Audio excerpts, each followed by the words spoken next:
Hello, everyone. This is Ed Reniger, and welcome to the Eddy Network podcast.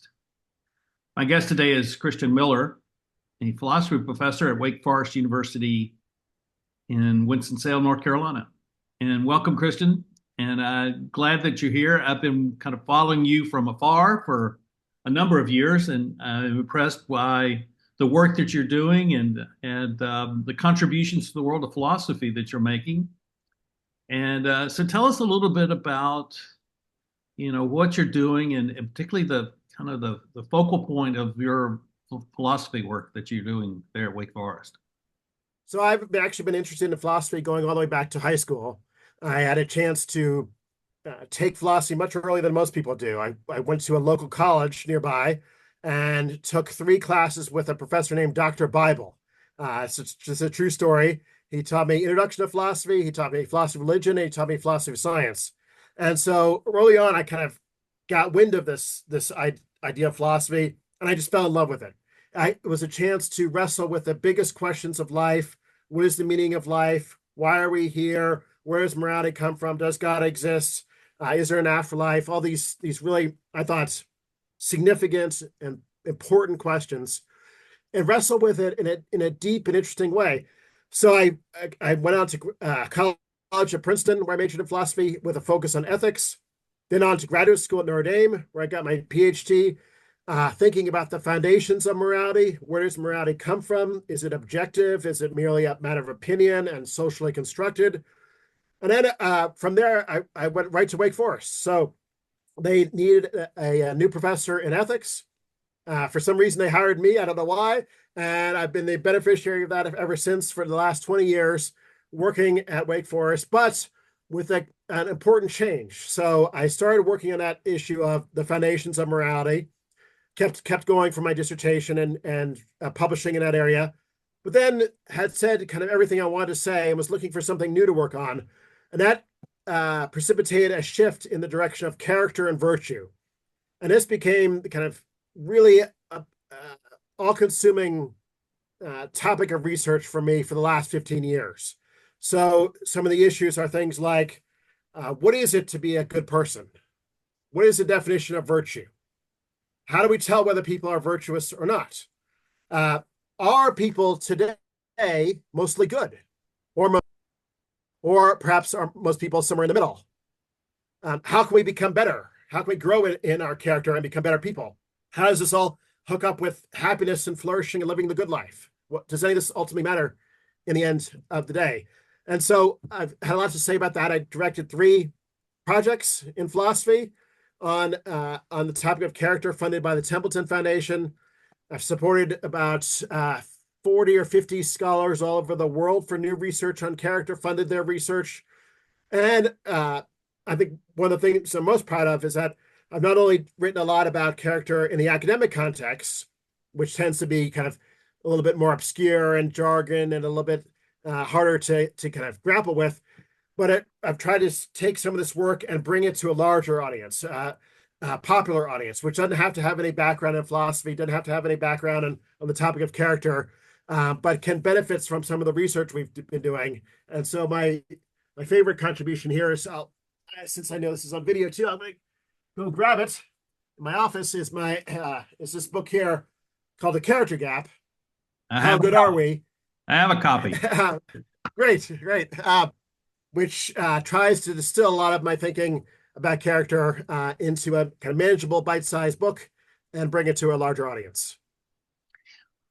Oh, you just stimulate all kinds of questions in my mind because I'm a very much of an amateur philosophy buff, and I wouldn't say I'm even a buff at that point, but I'm interested in a lot of these large questions. Let's call them large questions.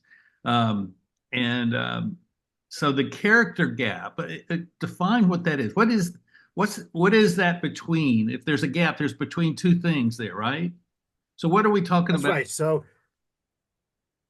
the character gap is an expression I came up with, and I'm defining it as the gap between what our character is actually like versus what our character should be like.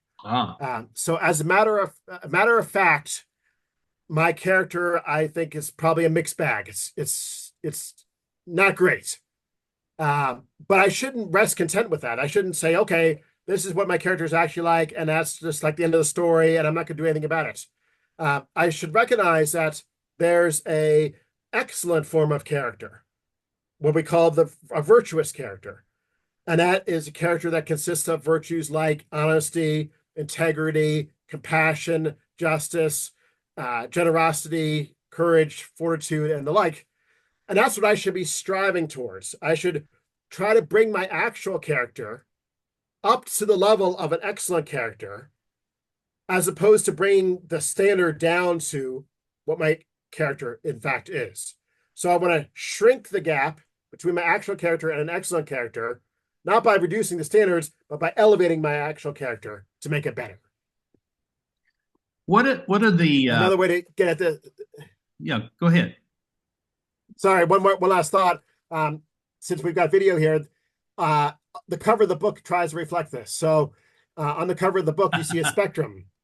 And so on the top is Gandhi, and on the bottom is Hitler. And so there's this idea of the character gap. Well, there are two extremities, virtue on the top there and vice on the bottom. And then the question is, well, where am I personally on that spectrum? And where are my family, and where are people in my community, where are people in society in general? And then once we have a better sense of where we are, then what can I do to, wherever my gap is, reduce that gap, bring my character up more towards the top as opposed to further down towards the bottom. So we're living in the modern age, and that creates its own set of problems when we talk about virtue.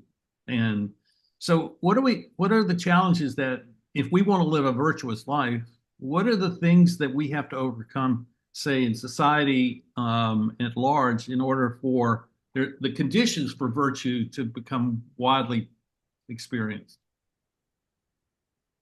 That's a really great question, and a challenging question.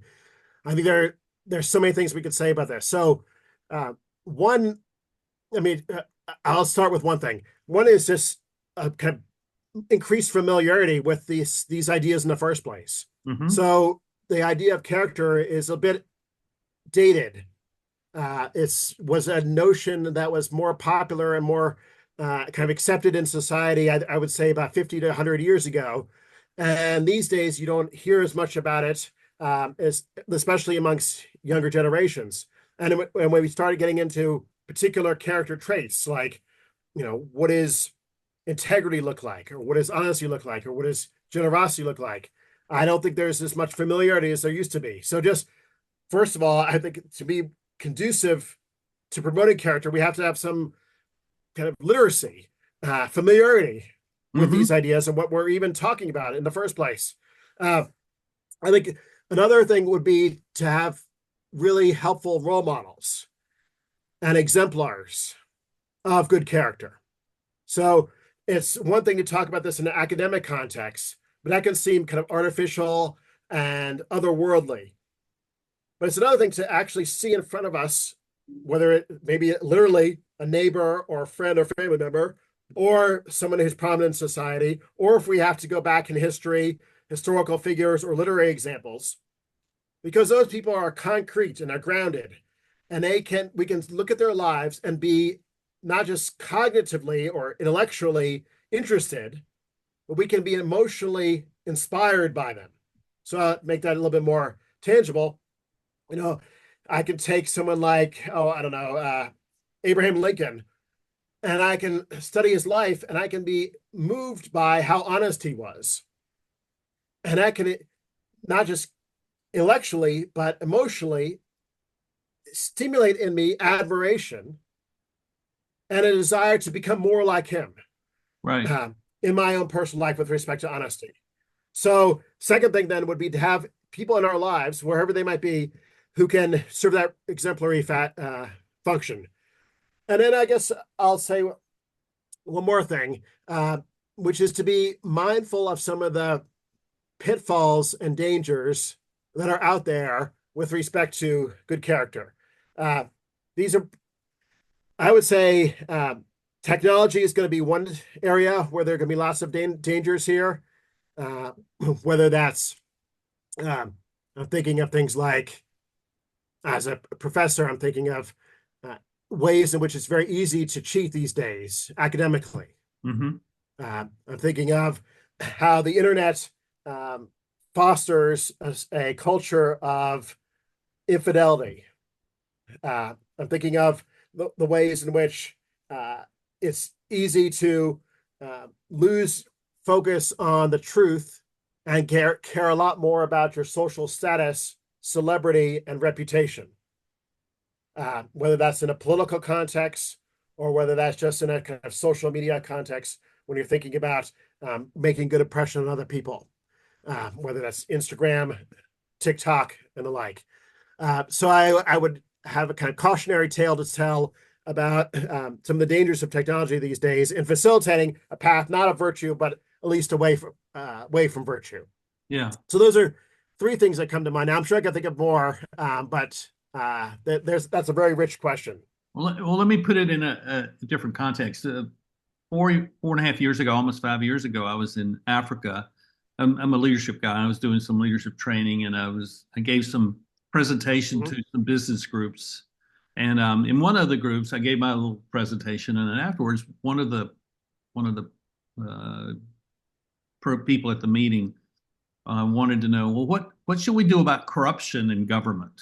So there's a huge question about character right there, and I said, I don't know, I haven't thought about it, and I came home and I began to think about this, and I realized that there was a gap between the authority that people have in institutions and the accountability that is also present in these institutions. So there's a lack of accountability for the people who are in authority, and I realized that that's where a lot of the openness for things to go wrong and to be corrupt comes from. So what do you think about that sort of thing as we kind of all deal with the institutions of the world we live in? Yeah, that's a very rich comment as well. So I think this gets at a divide between our private self and our public persona, and who we are in reality and who we project ourselves to be in front of other people. So when you're in a position of authority, you kind of create a public persona, but it might be very hard to know who that person really is and hold that person's private actions to account.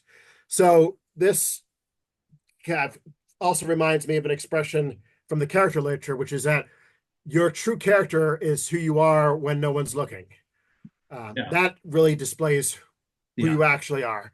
And so the problem is when no one's looking, there's no accountability. And so when we have that disconnect between who we are in private and who we are in public, that opens up a space for hypocrisy, where we act one way, but we're not really that way. It opens up a space for lack of accountability. And it opens up a space for the development of private vice and dishonesty. So I think that's all true. Now, what do you do about it? Well, there's what an individual can do and there's what institutions can do. So, I mean, if I'm personally disturbed by this, then I think the right thing to do is to have accountability partners. I have people in my life who I invite into my life to help hold me accountable. So whether that might be a kind of religious group, whether it might be just a best friend or a small collection of friends, it might also involve a family member or whatever. It might just be my wife could be my accountability partner. The point being is that left to my own devices, I'm probably going to go astray and lose perspective and proper kind of ethical framing on issues. And I need other people to help keep me on a good path. The limitation of that, though, is that that's coming from the person. The person is inviting these others in, they're inviting accountability partners into their lives, wanting to be held accountable by others. Well, what do you do with people who don't want that? their whole point is to avoid accountability, to shy away from it, because they want to continue with the kind of nefarious deeds, undertakings that they're engaged in, and they don't want it to be found out. And to those kind of people, I think it's a much harder road. We can also try to persuade them, look, this isn't the right path to go down. There are all these reasons why it's not in your self-interest to live a dishonest life. But at the end of the day, I think it's very hard to convince everyone that they should live a life of integrity and honesty if they're not open to that in the first place.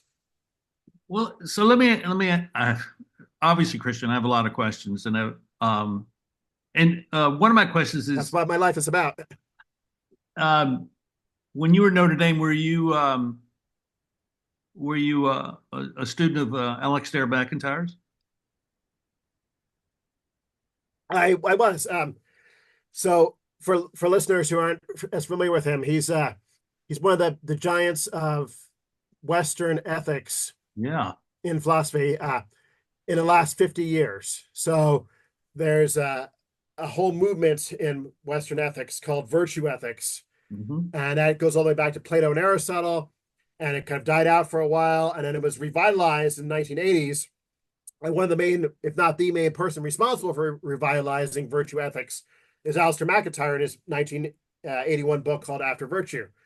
And this broad approach centers ethics on virtue and character and says, the way we should live our lives is a virtuous way. So now to answer the question, MacIntyre taught at several universities during his career, and it so happened that he was back at Notre Dame when I was there in graduate school. He taught the very last graduate seminar of his career, my second year in graduate school, and I happened to take it. So I got to study with MacIntyre the very last time he taught a graduate seminar. It was a quintessentially MacIntyrean kind of class because it was a bizarre combination of different topics that only he would ever put together. The topics were Aquinas and Aquinas's theory of action and rationality,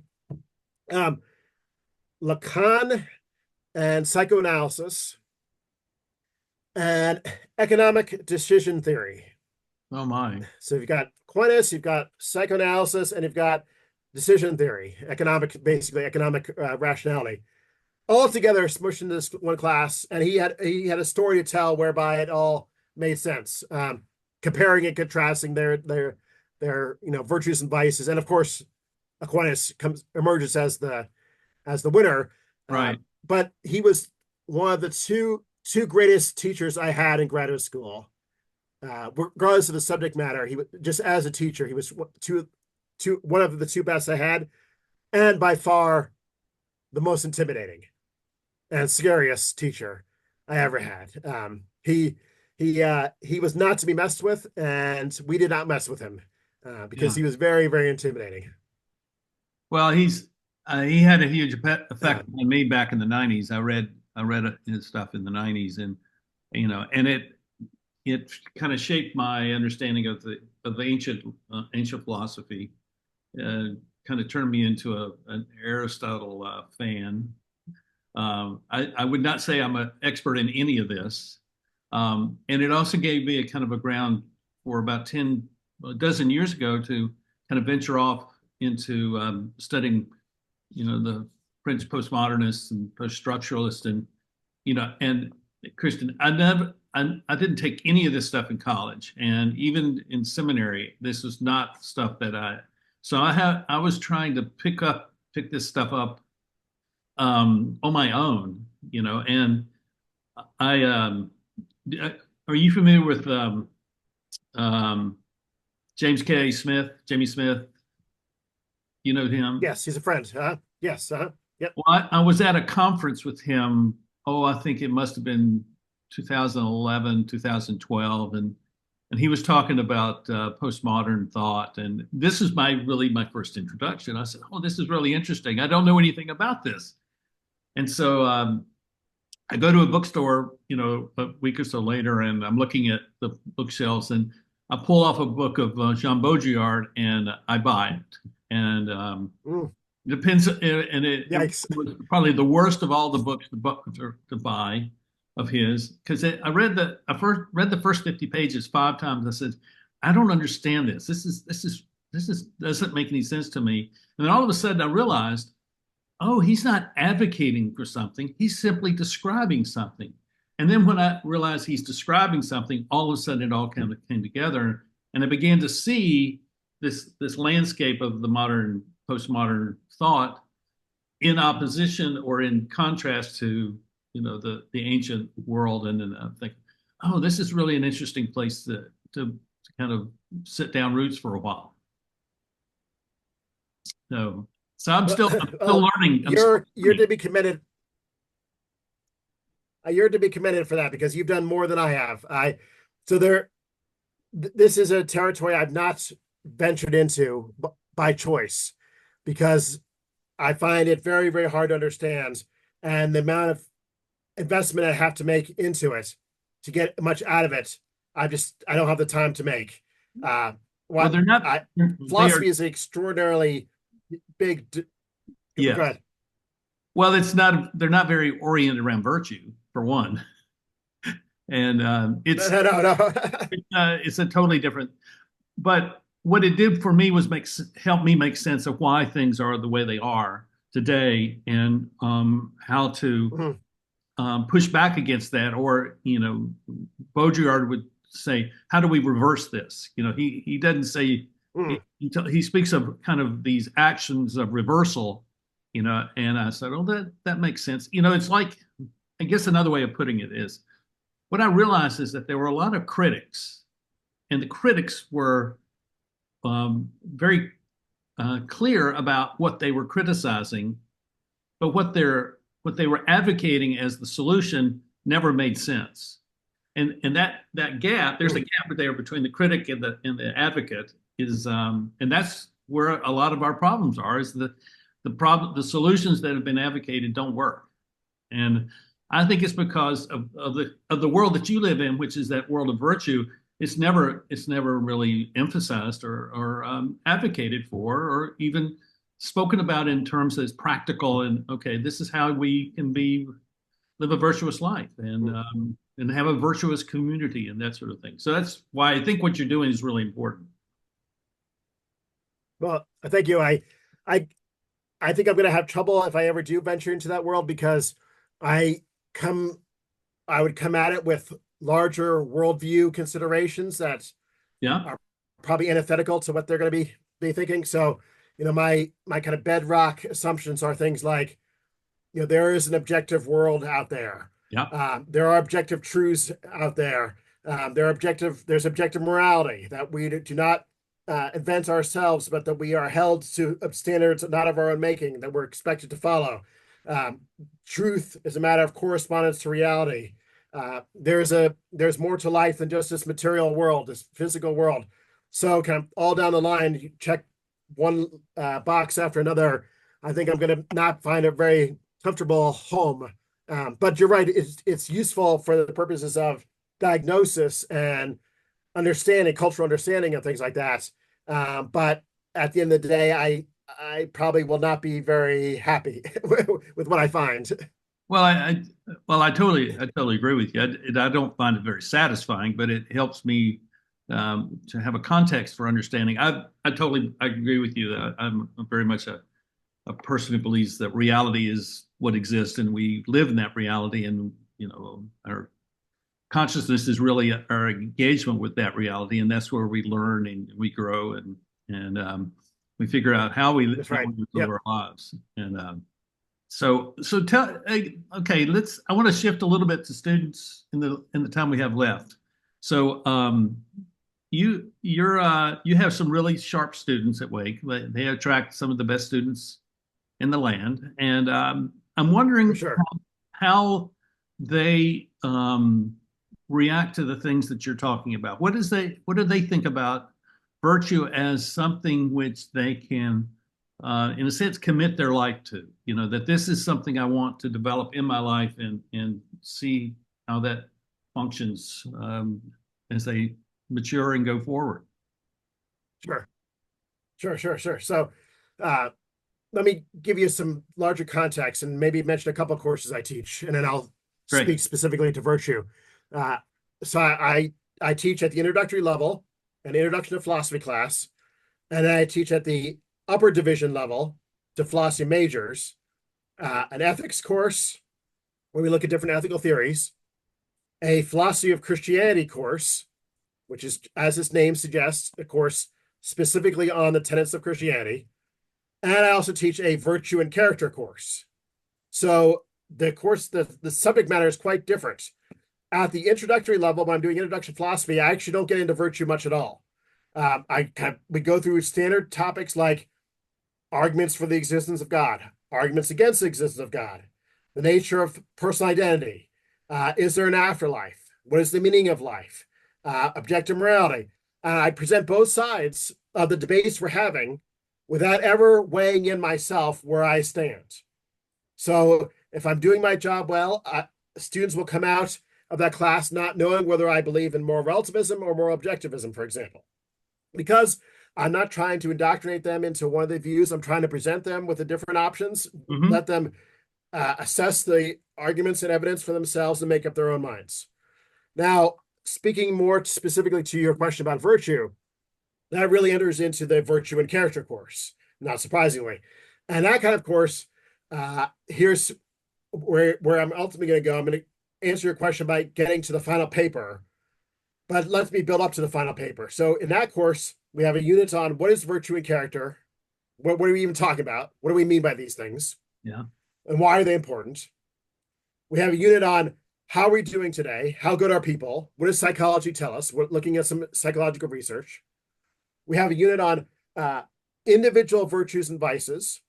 So we go class on each of the 7 deadly sins or 7 deadly virtues, deadly vices, as well as some special topics that are of interest to me, like honesty and generosity.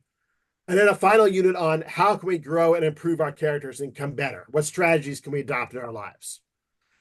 And after we've covered all that, I asked the students to do one final paper. They've done a number of papers already, but one final, much longer paper in which I really try and tie it together for them personally and make sure this is not just an academic exercise.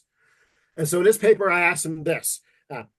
Think about one area of your life, and particularly of your moral character, where you think you fall short. In our language, we talked about in this meeting, where is there a character gap in your life? Tell me what the virtue is that governs that part of your moral life. Give me a theory of that virtue. Give me a definition or an account of that virtue. What does that virtue mean? Raise an objection to your theory of that virtue. Defend your theory of that virtue against the critic's objection. And then at the end of your paper, outline for me how you might, over the course of the summer, go about practically trying to grow in that area of your character.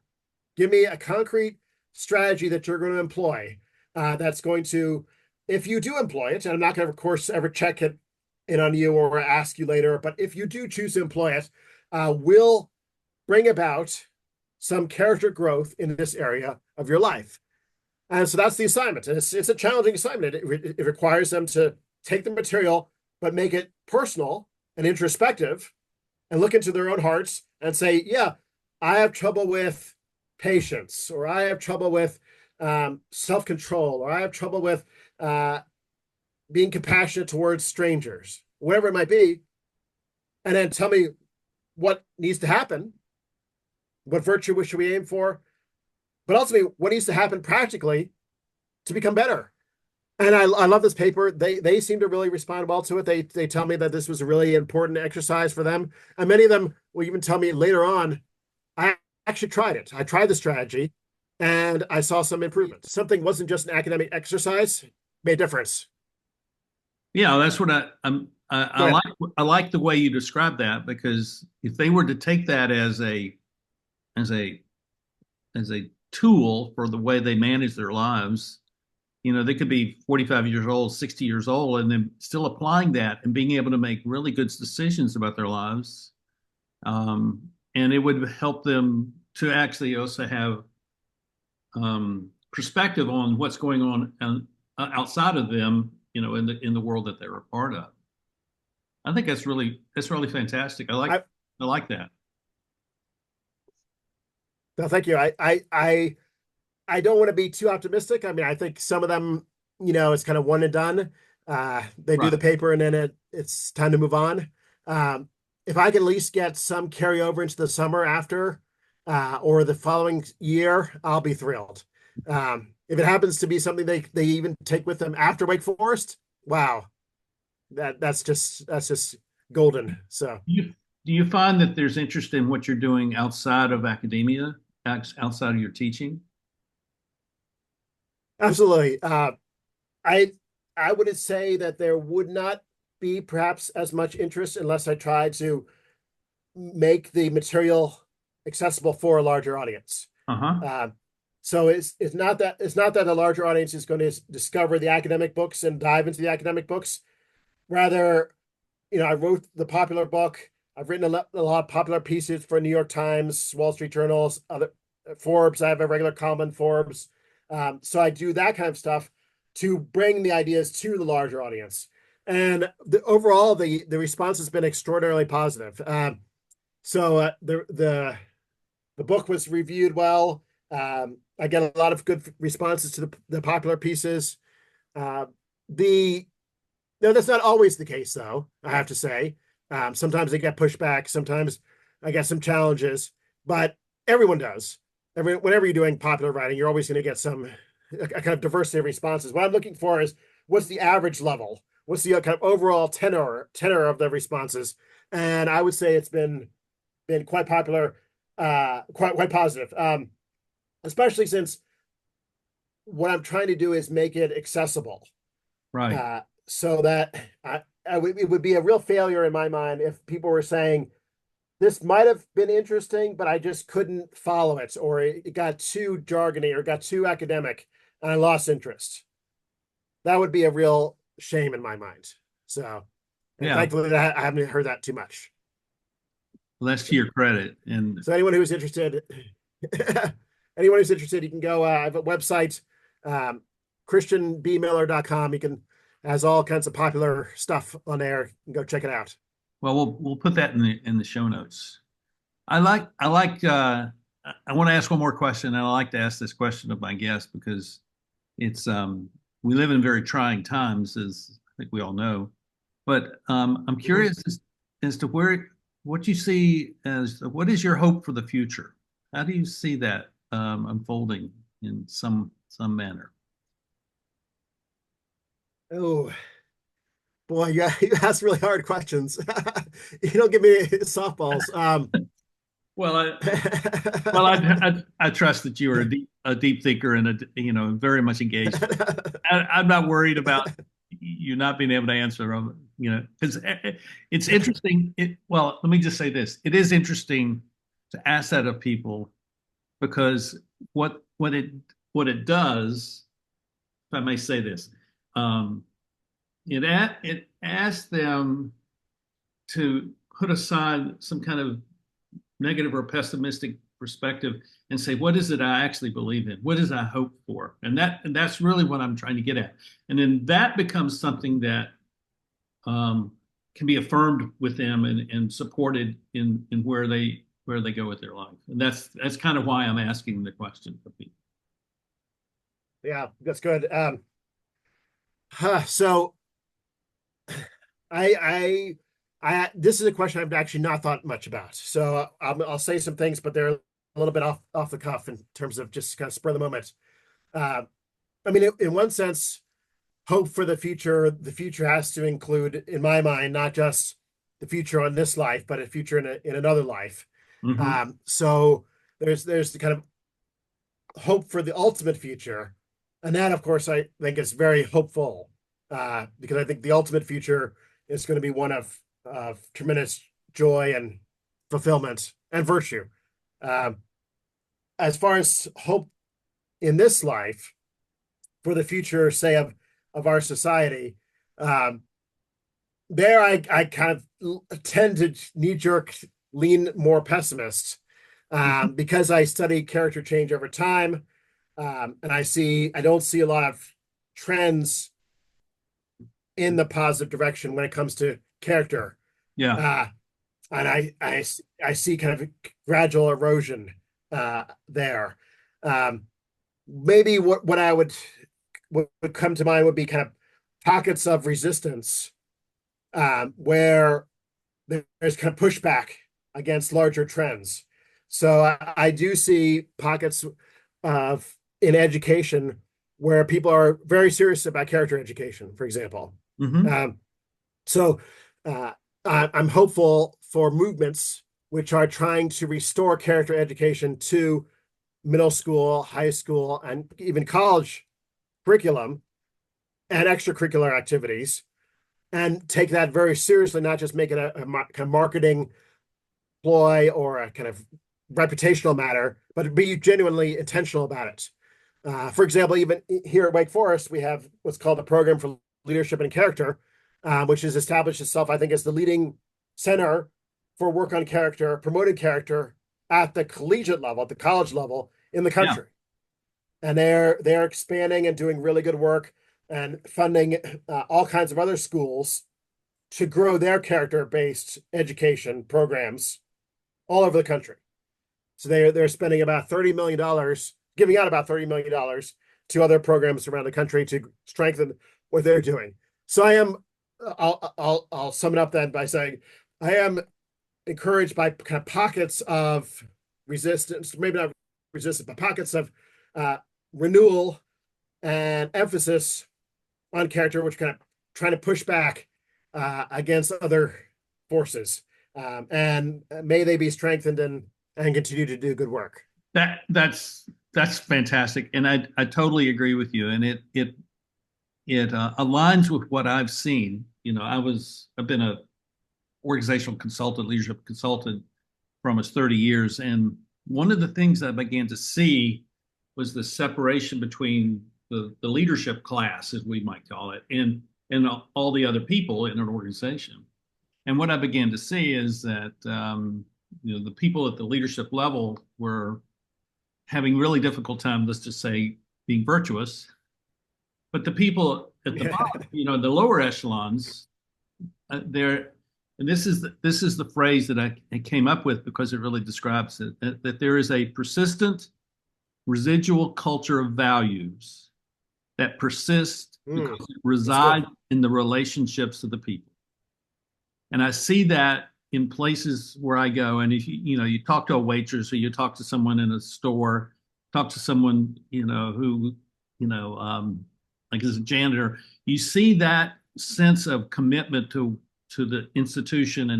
And that to me is one of the places that I have hope, because I see that's a resilience that exists in our culture that doesn't get talked about in the media at all. So it's not That's very good. That's very nice. Very well put. and it I and might it have to use and that it phrase fits and in it the fits with future. what you're doing. It fits with what you're doing, and that's why I really like. Mhm. Glad that you ventured into the virtue world rather than the virtual world, because I think it's really important, and I just want to encourage you that even in the dark days of the time we're living in now, virtue still triumphs. I think we see that because, well, one way I put it is that you can base your life on a lie, but you can't live that lie truthfully. You constantly have to create Mm. more lies in order for that lie to be sustainable. And at some point it all falls apart. It's a house of cards. And so living by some kind of truth, truthfulness, honesty, respect, those sort of things is really the only way for a person or a family or a company or a nation to be able to sustain itself through times of change. My next book that I'm just finishing up is on honesty, and it's going to resonate very well with that theme. So I couldn't agree with you more. Very well put. Well, when your book comes out, we'll have another conversation, because I'd love to have a conversation about that, because it's that the question of honesty, if we go back to the postmodern, that's not a virtue within the postmodern post-structuralist mindset. Honesty is not something that is advanced at all. So it's something totally different. Well, it certainly is interesting. Yeah, just one thought on that. So I'll take your word for it as far as that literature is concerned, but here's a final thought for me. When we did some empirical research on honesty, we asked, I didn't do it myself, but my team, where we're interested in, if you take all the characteristics that people have, they think about all the characteristics, and you rank order them, as far as what do you like the most about another person? What do you respect the most about another person? What do you want to know the most about another person? Honesty, number one, number one, number one. It rises to the top as far as basically what we care about the most when it comes to other people. So if it's not in someone's writings or it's not in someone's framework, that's a big omission because it's actually extremely important and people really care about it a lot. So it needs to be front and center. Where does trust fit into that picture of honesty? I think they're different, but closely related. So no doubt, being honest fosters trust, Yeah. and being dishonest breaks trust.